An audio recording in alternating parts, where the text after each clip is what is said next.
Hai, welcome to Artocles. Selamat menjalankan ibadah puasa. Sebenarnya agak ragu juga ya buat ngebawain kasus yang berhubungan dengan percintaan serta perselingkuhan di bulan Ramadan ini. Tapi yang request juga masih banyak, dan kalau belum bisa nonton siang boleh di save dulu, habis berbuka baru ditonton. Atau sebagian ngerasa nggak keberatan nontonnya sambil ngabuburit juga boleh, atau mungkin ada yang sekalian untuk nyiapin bukaan nanti. Saya ajak kalian ke Filipina dulu ya hari ini. Sebelum dilanjut, dukung dulu channel ini dengan mencet tombol subscribe dan juga dinyalain notifikasinya, supaya lain kali kalau misalnya saya upload video baru, kamu jadi orang pertama yang tahu.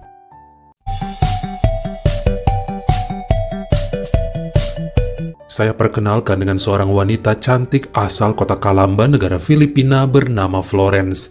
Lahir pada 1949, kemudian menikah di tahun 1970 dengan seorang tentara karena dijodohkan orang tua. Kala itu, Florence bekerja sebagai seorang perawat dan pernikahannya tidak bertahan lama karena suaminya ternyata punya beberapa istri di berbagai kota tempat dia bertugas. Florence menjadi janda di tahun 1972 dan mulai membenahi kehidupannya sebab sangat trauma dengan lelaki saat itu. Namun kemudian muncul seorang pria gagah perkasa dan gentleman yang sanggup menarik hatinya. Namanya adalah Gaba Ordanes yang terkenal sangat pintar memainkan kata romantis. Intinya Flores pun kelepek-kelepek mesti Gaba lebih muda 5 tahun dibanding umurnya. Keduanya mengikat tali perkawinan di tahun 1974 saat wanita itu berusia 25 dan Gaba 20 tahun.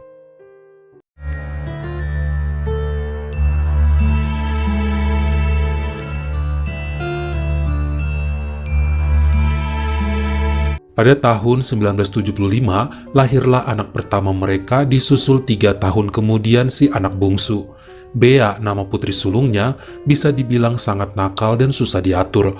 Merantau ke Manila lalu mengandung tanpa punya suami. Wanita itu melahirkan di tahun 1995 saat usianya masih cukup muda, 20 tahun.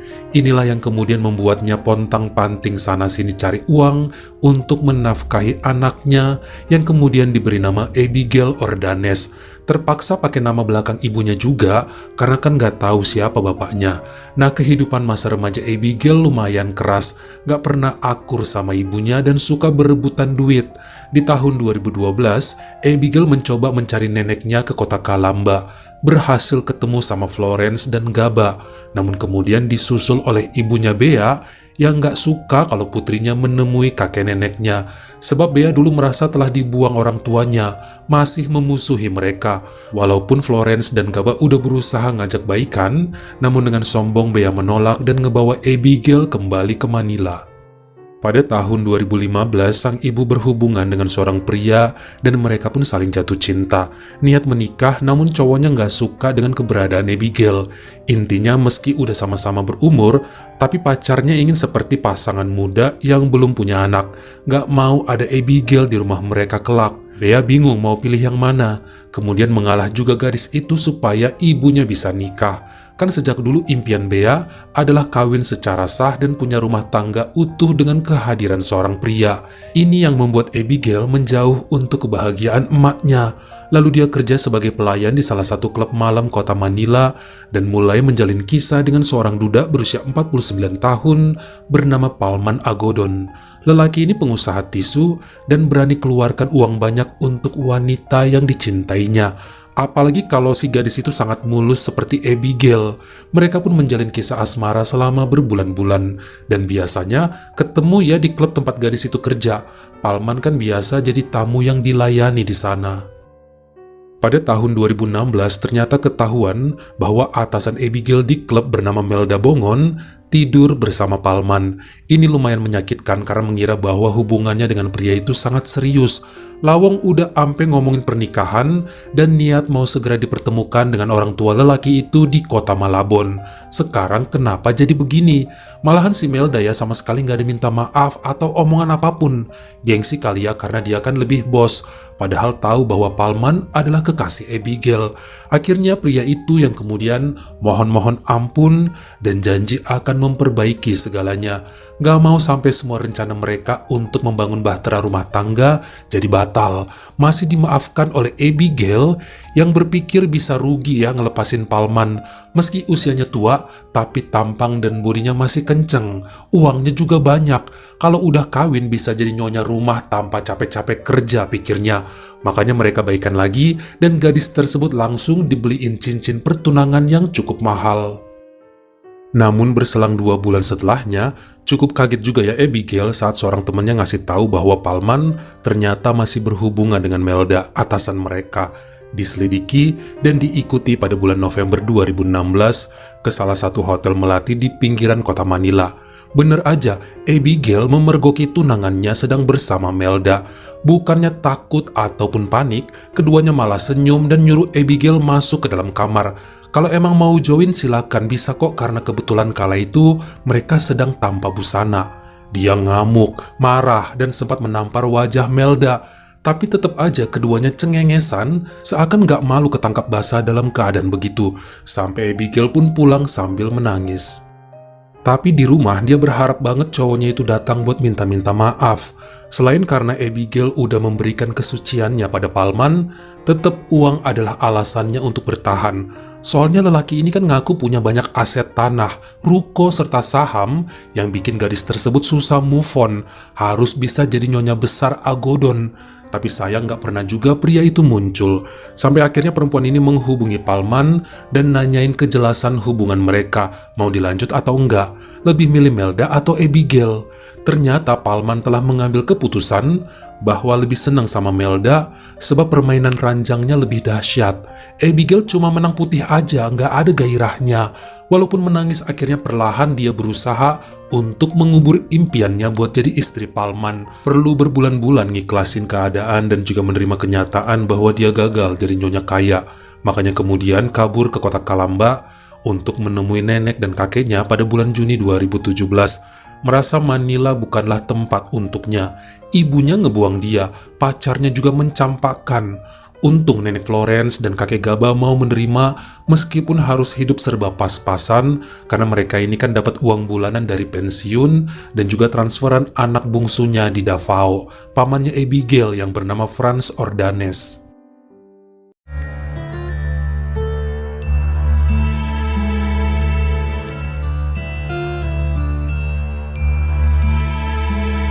Mungkin hidup di rumah kakek neneknya cukup membosankan karena nggak bisa ngapa-ngapain. Lagian nggak banyak juga orang yang dikenal Abigail di sana. Mau nongkrong atau jalan juga nggak tahu sama siapa.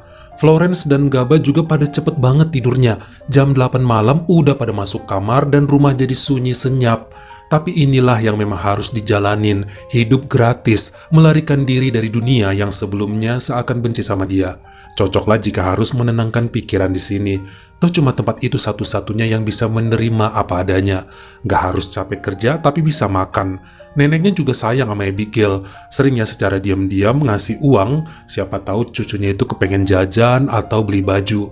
Namun gadis ini belum selera buat belanja-belanja, yang ada mulai belajar untuk memasak serta ngeberesin kerjaan dapur lainnya. Setelah setahun berada di sana, kemudian Abigail kerja pada sebuah toko skincare yang gak jauh dari kediaman mereka. Lumayan bisa ngasih penyegaran supaya nggak bosan di rumah terus. Menurut beberapa tetangga dan kerabat lain, Florence dan Gaba adalah orang baik dan suka membantu. Cukup terhormat di kota tersebut, makanya ada kebanggaan tersendiri dalam hati gadis itu tiap kali orang menyebutnya sebagai cucu keluarga Ordanes. Meskipun ada juga pertanyaan dan omongan nyinyir tentang siapa ayah kandung Abigail. Setahu dia kan bapaknya nggak ada. Ya ibunya aja nggak tahu siapa ayahnya, apalagi dia. Kalau ditanyain mengenai hal ini, cuma dibilang udah meninggal, udah kabur, dan jawaban ngasal lain yang penting nggak dibahas lagi hal itu. Pada suatu malam di bulan Oktober 2019 saat diajakin teman kerjanya untuk menghadiri ulang tahun rekanan di Hotel My Inn Kalamba, Abigail terkaget saat di lobi ngelihat Pak Gaba lagi bersama wanita penghibur seksi sedang check-in di meja resepsionis. Dia segera menegur kakeknya yang terkejut dan ngaku sering menyewa kamar serta gadis bayaran untuk memenuhi hasratnya. Hal tersebut dilakukan karena udah belasan tahun sang nenek nggak pernah lagi melayani secara biologis. Saat itu Gaba memohon supaya cucunya tersebut nggak cerita pada siapapun, malu dan bisa menimbulkan pertengkaran hebat dengan Florence. Setelahnya malahan sang kakek lanjut sama si wanita penghibur dan Abigail juga lanjut dengan acara ulang tahunnya. Tapi saat di rumah selama beberapa hari, mereka nggak saling ngomongan. Kayaknya kesel aja ya cucunya itu ngelihat kelakuan Pak Gaba. Dia ngerasa boros banget uang yang dikeluarkan kakeknya buat hal-hal semacam itu. Namun emang kasihan juga, soalnya si nenek kan lebih tua dan semakin renta. Sakit asam urat dan diabetes, boro-boro mau melayani suaminya. Terkadang bangkit dari tidur buat duduk aja, mesti dibantu ngangkat. Badannya juga semakin kurus seakan gak punya tenaga buat ngapa-ngapain lagi. Sementara Gaba semakin tua semakin menjadi, nafsunya gak habis-habis. Hingga pada bulan April 2020, ternyata pandemi melanda dan Florence ikut menjadi salah satu pasien yang terkena virus kala itu. Ini mewajibkan dirinya dirawat serta karantina di rumah sakit CMC Kota Kalamba. Keadaan makin sulit saat toko tempat Abigail kerja pun ditutup sementara sampai batas waktu yang belum tahu. Ternyata kebiasaan Pak Gaba juga harus ditahan untuk jajan cewek cantik. Hotel pada stop beroperasi dan ada ketakutan juga untuk berinteraksi dengan orang lain kala itu. Nggak boleh saling bersentuhan. Makanya beberapa bulan mereka merasa bosan dengan keadaan lockdown. Palingan Abigail bisa jualan beberapa skincare-nya melalui sosial media, namun gak terlalu banyak laku. Disinilah ternyata sang kakek benar-benar merasa kesepian dan curhat banyak hal mengenai hasratnya pada sang cucu. Ternyata Abigail merasakan hal yang kurang lebih sama. Dia kan emang suka ama yang tampangnya tua juga. Makanya saat pada suatu malam sang kakek masuk kamarnya dan mulai ngeraba-raba ya, perempuan itu nggak menolak. Bahkan tangan kakeknya itu ditarik untuk menyentuh bagian-bagian sensitif lainnya. Terjadilah hal yang selama ini mungkin mereka sama-sama inginkan. Apalagi si nenek masih dirawat di rumah sakit. Makin seringlah mereka melakukan hal tercela tanpa tahu malu. Bukan hanya di kamar tidur, di dapur, teras belakang sampai kamar mandi. Semua gaya dimainkan, yang terpenting sama-sama bisa merasakan kepuasan luar biasa yang selama ini diidamkan oleh tubuh mereka. Hampir 7 bulan hubungan rahasia binal mereka terus berlanjut. Bahkan kemudian sang nenek juga keadaannya makin parah, komplikasi. Sampai-sampai anak bungsunya Franz datang untuk ikut menjaga di rumah sakit. Ternyata hal ini yang dinanti-nantikan Gaba dan Abigail. Mereka benar-benar menunggu keadaan Florence memburuk untuk bisa melancarkan niatan hati. Kakek cucu tersebut sudah kepalang kasmaran, saling jatuh cinta, dan pengen melanjutkan semua ke jenjang pernikahan. Namun yang ada ternyata kondisi sang nenek malahan membaik dan bisa pulang ke rumah pada Desember 2020. Ternyata rencana pun harus berubah. Cukup sulit sebab pamannya Abigail tinggal di sana untuk beberapa bulan menunggu pabriknya buka lagi. Baru pada Juni 2021 dia kembali ke kota Davao. Hingga pada hari Kamis 15 Juli 2021, Franz mendapat laporan bahwa ibunya telah pergi untuk selamanya karena penyakit yang diderita. Dengan sedih dia balik ke Kalamba dan masih sempat melihat tubuh ibunya di rumah sakit CMC. Tapi saat itu terlihat ada yang janggal, seperti ada bekas jeratan pada leher Florence yang juga membuat dokter curiga. Makanya lelaki berusia 42 tahun tersebut melaporkan pada polisi atas keanehan ini. Segera ya dilakukan penyelidikan, terkhusus saat rumah sakit secara sah menyatakan kepergian wanita berusia 72 tahun itu bukan karena penyakit diabetes atau asam uratnya, melainkan kehabisan nafas karena ada yang dengan sengaja menjerat lehernya.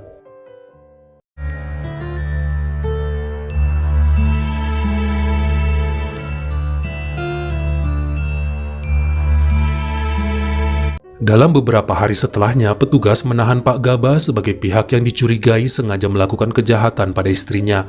Karena penyelidikan yang dilakukan ya ketahuan, hanya DNA lelaki itu yang ditemukan pada baju dan bagian tubuh Florence termasuk leher.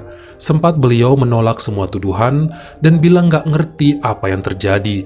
Hingga penggeledahan pun langsung dilakukan pihak berwenang di kediaman keluarga Ordanes. Sekeliling rumah diperiksa dan diacak-acak. Hingga ketemulah sebuah tali tambang kecil yang diduga dipergunakan untuk melenyapkan nyawa nenek Florence. Hanya sidik jari Pak Gaba yang ada di sana. Makanya dalam keadaan tersudut begitu, akhirnya kakek 4 cucu ini pun mengaku memang dia pelakunya. Sengaja ingin menghabisi nyawa sang istri karena dianggap sudah tidak berguna, hanya nyusahin doang, jadi beban hidup tanpa bisa kerja apa-apa lagi. Boro-boro mau urus suami, urus dirinya aja sulit. Sementara di lain pihak, Pak Gaba sudah merencanakan akan kawin lari dengan cucunya ke kota Taguig dan memulai kehidupan yang baru. Kan lumayan ada asuransi jiwa sang istri yang bisa dipakai seandainya Bu Florence meninggal dunia. Dari sini juga akhirnya Abigail kemudian ditahan sebab dirasa ikut membantu dalam perencanaan melenyapkan nyawa sang oma. Padahal Bu Florence sayang banget sama dia. Tapi kok tega ya merebut suami neneknya, bahkan untuk menghabisi nyawa perempuan itu. Sempat terjadi saling tuduh antara Gaba dan cucunya, sama-sama ngaku dirayu dan diperdaya. Makanya sang pengacara S. Dominic kemudian mengambil jalan tengah dengan membuat cerita baru yang udah pasti hanya karangan saja. Katanya kedua kliennya ini cuma membela diri sebab ketahuan sama Bu Florence sedang bermesraan, lalu mau diserang dengan senjata tajam, makanya berusaha melindungi diri dengan mencekik wanita itu sampai nafasnya habis. Namun nampaknya jaksa dan hakim tidak percaya dengan hal ini, tapi dibiarin aja pengacara tersebut ngoceh sesuai versinya. Sampai pada hasil keputusannya per hari Rabu 19 Januari 2022 di Pengadilan Wilayah Kalamba, hakim tetap menyatakan bahwa Gaba Ordanes dan cucu kandungnya Abigail bersalah atas perbuatan menghilangkan nyawa Florence serta konspirasinya. Kedua orang ini dijatuhi hukuman yang sama, yakni tuntutan kejahatan tingkat 1 dan dipenjara masing-masing 25 tahun. Sang ibu Bea juga hadir ya kala itu dan sempat ngamuk-ngamuk pada putrinya karena dianggap nggak berguna. Namun justru netizen banyak yang menyalahkan Bea sebab dirasa nggak pernah mendidik Abigail dengan benar sejak kecil. Malah mikirin nikah lagi dan membuang anaknya demi suami baru. Bagaimana menurut kamu, siapa yang paling banyak salah? Sang putri Abigail atau ibunya Bea yang sudah menelantarkan anaknya demi laki-laki? Karena banyak yang beranggapan bahwa hubungan gadis itu dengan kakeknya adalah rasa haus akan kasih sayang sosok ayah. Kalian komen di bawah. Kalau kamu suka sama video ini, jangan lupa ya klik like serta tombol share-nya.